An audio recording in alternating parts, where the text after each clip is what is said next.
Bismillahirrahmanirrahim. Alhamdulillahirrabbilalamin. Wassalatu wassalamu ala asyrafil anbiya'i wal mursalin wa ala alihi wa ashabi ajma'in. Rabbi yasir wa la tu'assir. Rabbi tamim bil khair. Rabbi shrah li sadri wa yassir li amri wahlul 'uqdatam min lisani yafqahu qawli. Rabbi zidni ilman. Assalamualaikum warahmatullahi wabarakatuh. Kepada mak-mak, ayah-ayah dekat luar sana, Alhamdulillah, kita kembali lagi hari ini dengan sesi The Ilm Circle, di mana topik yang insya-Allah saya akan kongsikan sedikit ilmu pada hari ini agak interesting juga dia punya topiknya. Jadi topiknya adalah 8 tips untuk membawa anak-anak kecil untuk solat ke masjid ataupun surau. 8 tips untuk membawa anak-anak kecil untuk solat ke masjid.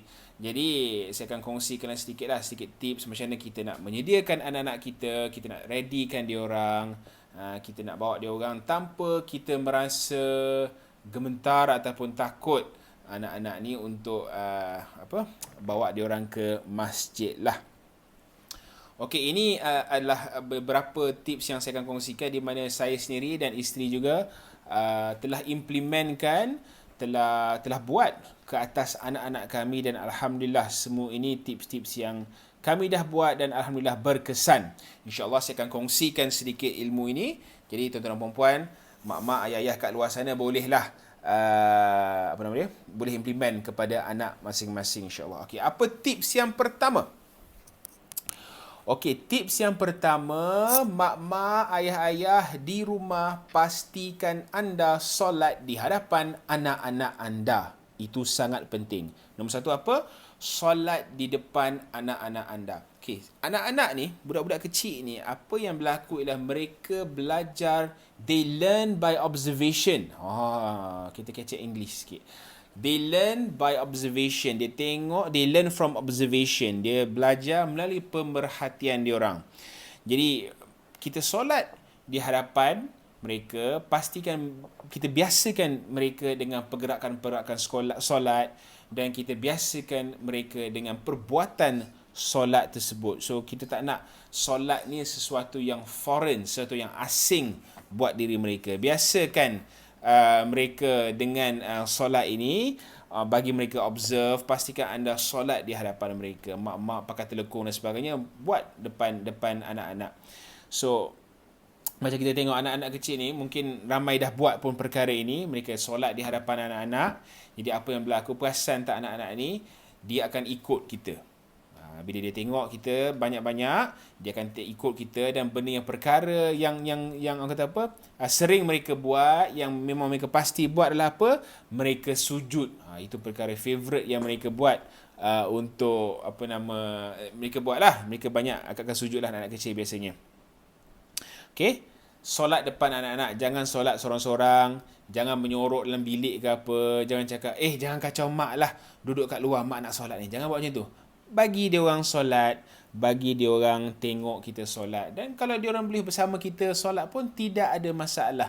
Dia nak tunggang kita jadi kuda pun masa solat tu pun jangan dimarah-marahkan anak tersebut. Biasakan mereka. Kalau kita tengok Rasulullah sallallahu alaihi wasallam pun cerita dalam sirah di mana apa terjadilah cucu dia Hasan dan Husin. Hasan dan Husin semasa Rasulullah sallallahu alaihi wasallam mengimamkan solat berjemaah tu, dia tengah sujud, Rasulullah tengah sujud, dan Hasan dengan Husin memanjat Rasulullah. Dia tunggang Rasulullah, dan hari itu sujud untuk solat tersebut jadi sangat-sangat panjang.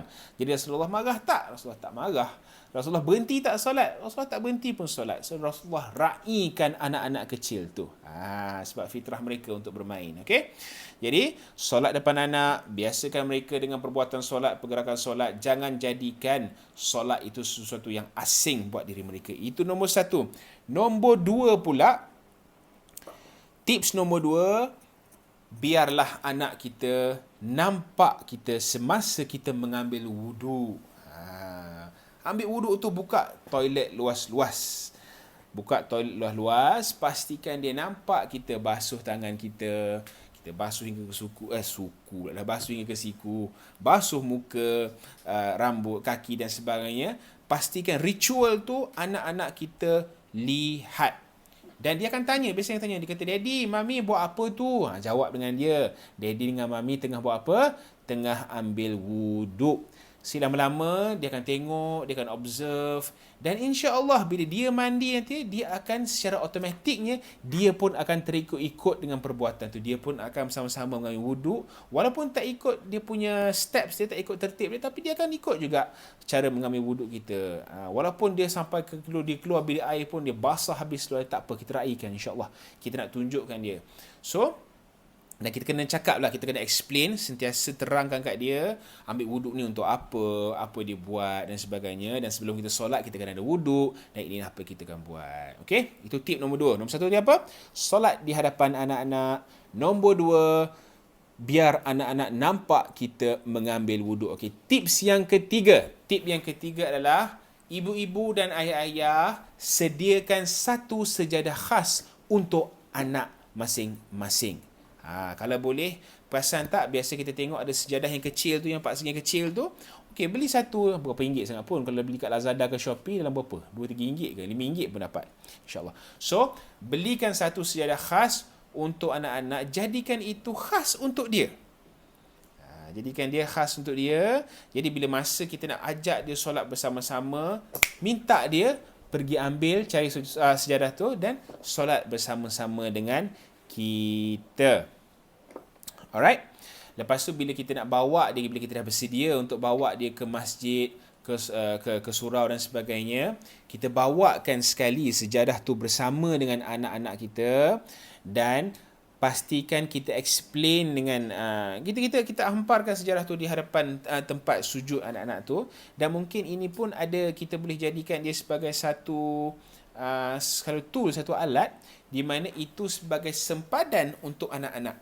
Kita boleh briefing dekat dia, kita cakap, wahai anak, macam nama saya nama dia Mishari, kita cakap dengan Mishari, kita cakap Mishari, nak solat ni, sejadah dekat sini, ini sejadah kita 4 segi kat sini, sempadan dia dekat sini saja. Mishari solat dekat sini, Mishari sujud dekat sini, jangan lari-lari, jangan buat bising. Ini kawasan yang Mishari boleh berada. InsyaAllah dia akan follow. Dengan lagi satu, bila bila kita bagi dia satu alas kat situ juga. Bila satu alas kat situ, sejadah dia, kalau terjadi apa-apa, sekiranya dia termuntah ke, terkencing ke, insya-Allah sejadah tu pun boleh dijadikan alas dan tidak mengotorkan masjid. Okey, itu tips yang ketiga. Tips yang keempat, kita boleh sediakan pakaian yang khas untuk anak-anak kita, untuk dia ke masjid. Contoh apa? Contoh mungkin kita boleh belikan dia jubah ataupun baju Melayu, bagi dia excited. Bagi dia excited untuk dia nak pergi ke surau ataupun ke masjid. Jadikan trip ke masjid atau surau ni sesuatu yang menyeronokkan untuk mereka. Okey, contohnya kalau hari Jumaat nak bawa anak pergi solat dan sebagainya, solat Jumaat dan sebagainya, jadikan ia suatu trip yang menarik. Maknya boleh gosok streka jubah dia siap-siap, streka baju Melayu dia siap-siap, dan sediakan dia untuk pergi ke masjid. Jadikan dia sesuatu yang interesting, jadikan sesuatu yang seronok, jadi sesuatu yang kita boleh dress up untuk pergi. Jadi ialah kita nak menghadap Allah kan, kita kena ajar anak-anak ni, janganlah pergi pakai pejama saja, janganlah pergi pakai tidur je. Kita boleh pakai baju yang cantik, baju jubah dan sebagainya. Dan insya-Allah jadikan dia sesuatu trip, satu trip yang interesting, yang memang dia akan tertunggu-tunggu untuk pergi. Okey. Dan lagi satu, kita pun nak ajar dia pada kecil lagi bahawa kita nak beribadat kepada Allah Subhanahu Taala ni, kita kena ada adab-adabnya. Pakaian kena cantik, pakaian kena bersih dan sebagainya. So semua ni elemen-elemen yang kita boleh terapkan dalam penyediaan baju-baju mereka, baju-baju khas mereka untuk ke masjid. Macam contoh tadi, saya cakap apa? Tip 1, solat depan anak-anak. Nombor 2, biar anak-anak nampak kita ambil wuduk. Semua ni adalah perkara-perkara yang kita boleh buat untuk sediakan mereka untuk kita bawa dia ke masjid. Okey. Apa tip yang kelima pula? Tip yang kelima, pastikan anda semua, ibu-ibu, ayah-ayah, briefing siap-siap kepada anak-anak tu sebelum pergi ke masjid. Dia macam seolah-olah pre-flight briefing lah, macam dalam kapal terbang, dalam aircraft kan, kita nak preparekan, okay, step by step, apa yang diorang kena buat. kita akan ceritakan kepada dia step by step apa yang diorang akan expect. Apa dia orang kena expect semasa dekat situ nantilah. So kita bagi tahu siap-siap, okey Mishari ataupun anak saya girl Mariam, okey Mishari, Mariam nak pergi, kita nak pergi mana ni? Okey, kita nak pergi ke masjid. Okey, nak pergi masjid buat apa? First, kita nak dengar dulu kuliah. Ada ustaz kat situ, dia akan mengajar. Kita dengar dulu apa ustaz tu mengajar. Kemudian lepas selesai tu, kita akan solat bersama-sama. Okey, kita explain kat dia apa yang kita akan buat. Lepas tu kita akan explain kat dia apa yang dia boleh buat dan apa yang dia tak boleh buat. Gitu. Okey, apa yang dia boleh buat? Okey, Mishari, Mariam, dekat sana nanti pastikan jangan bising-bising. Okey, jangan bising, jangan ganggu orang lain. Nanti pakcik-pakcik, ada makcik-makcik kat sana, nanti dia pun nak dengar, dia pun nak beribadat kepada Allah.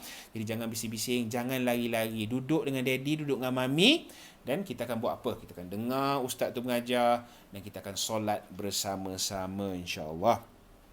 Dengan cara briefing ni insya-Allah dia pun akan stopkan, dia pun akan halang ataupun dia akan mengurangkan risiko untuk anak-anak rasa bosan, dia meltdown ke, tiba-tiba dia meraung ke kan, apa benda foreign place di tempat yang asing ni. So kita kurangkan risiko tu untuk berlaku. Okey, itu untuk briefing. Okey, tip yang ke-6.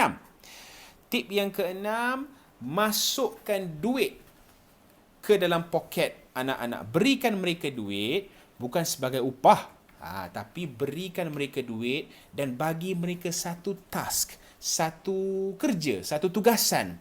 Di mana, Mishari, Mariam, ini RM1 untuk Mishari dengan Mariam, masukkan dalam tabung masjid dan bersedekah. Ajar dia konsep bersedekah. Kenapa kita perlu bersedekah? Apa pahala-pahala untuk kita bersedekah? Kenapa kita kena bantu orang dan sebagainya?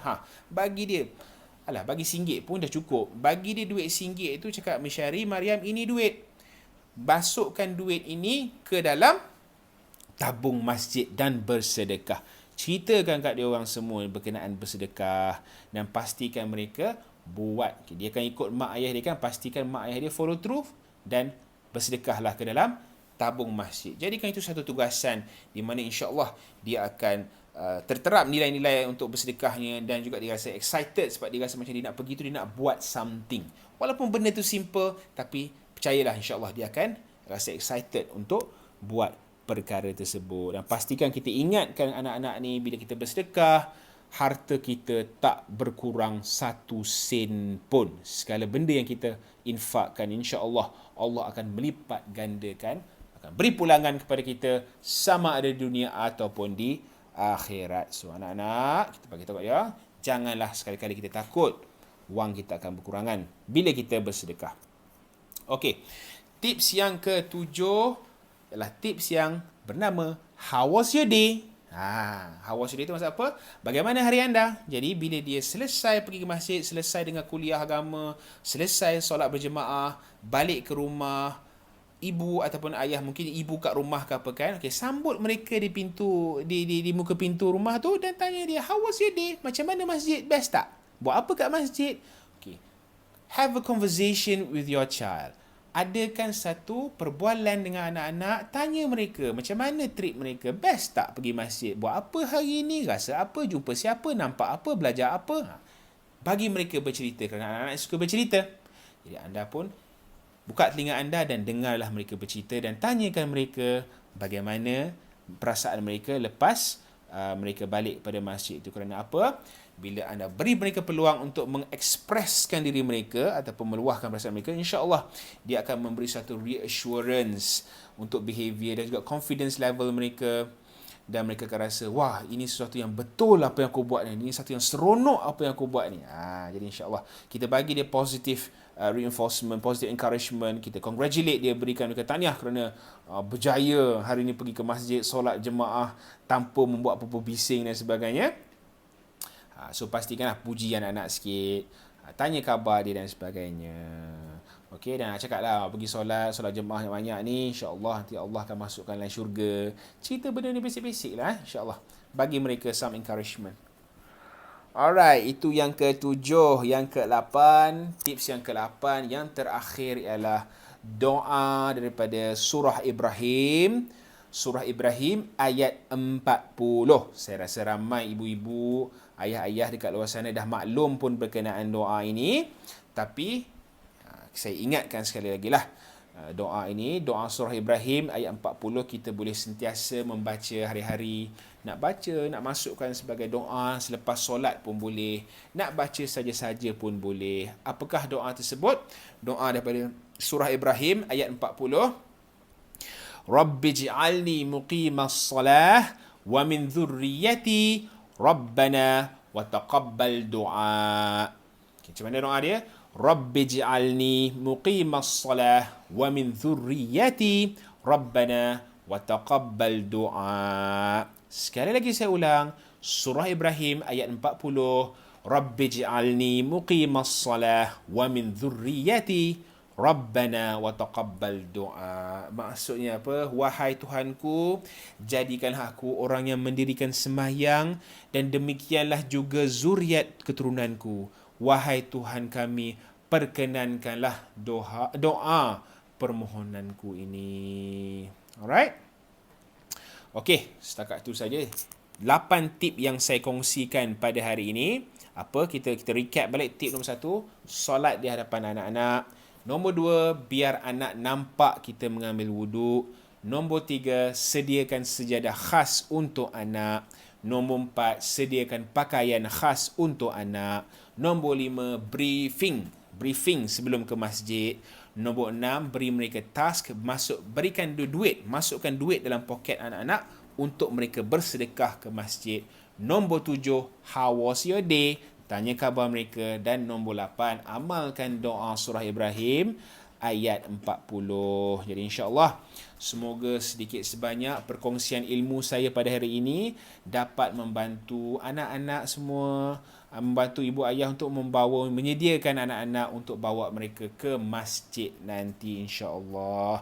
Jadi semoga anak-anak kita semua akan membesar dan akan termasuk di dalam golongan-golongan mereka yang mendapat shade of Allah dalam mahsyar nanti, mendapat perlindungan daripada Allah di mahsyar kelak nanti insya-Allah. Dan satu lagi, saya mohon sangat-sangat kepada pihak-pihak masjid dan pihak-pihak surau dekat sana yang mungkin mengamalkan satu peraturan di mana tidak membenarkan anak-anak kecil untuk pergi ke masjid. Saya minta tuan-tuan dan puan-puan, pakcik-pakcik, abang-abang, kakak-kakak, makcik-makcik yang bertanggungjawab menguruskan masjid-masjid dan surau-surau, janganlah buat peraturan begitu. Pastikanlah kita membuka tangan seikhlas yang mungkin menerima semua orang untuk datang ke masjid. Kita nak biasakan anak-anak muda kita untuk datang ke masjid. Jangan jadikan masjid ini suatu tempat yang sangat memusuhi anak-anak muda. Janganlah jadi begitu. Jadikan masjid-masjid tempat yang sangat seronok, tempat yang welcoming untuk anak-anak. Kita startkan dia orang daripada kecil. Kita biasakan dia orang daripada kecil. Kita biasakan dia orang untuk solat berjemaah di dalam masjid. Tiada masalah apa pun. Selagi insya-Allah mereka tak buat bising sangat pun ataupun buat bising sikit pun, sabarlah. Musibah yang lagi besar, saya nak cakap, musibah lagi besar adalah mereka membesar dengan tidak menyukai masjid kerana pengalaman buruk yang mereka pernah hadapi masa mereka kecil. Bayangkan, makcik-pakcik, makcik-makcik, abang-abang yang saya kasihi sekalian, bayangkan jikalau masa mereka kecil, mereka pergi je masjid kena marah, mereka pergi je masjid kena marah, mereka pergi masjid kena halau. Apa akan jadi kepada mereka? Kita tak nak. We do not want to alienate them. Kita tak mau memusuhi mereka. Kita nak tarik mereka, biasakan diri mereka dengan Al-Quran dan juga masjid. Okay? Jadi tolong, jangan buat peraturan begitu untuk tidak membenarkan anak-anak kecil. Kita terima mereka dengan tangan yang terbuka insya-Allah. Semoga mereka, sebab mereka inilah yang akan take over, akan menjaga masjid untuk umat Islam di masa hadapan nanti. Jadi setakat itu sahaja perkongsian saya pada kali ini insya-Allah. Dan semoga kita sentiasa dirahmati oleh Allah, sentiasa diberkati oleh Allah, dan sentiasalah pegang kepada falsafah take care of your akhirah and Allah will take care of your dunia. Pastikan kita utamakan urusan akhirat kita kerana insya-Allah saya percaya Allah akan tundukkan tundukkan dunia itu kepada kita nanti. Jadi setakat itu saja. Assalamualaikum warahmatullahi wabarakatuh.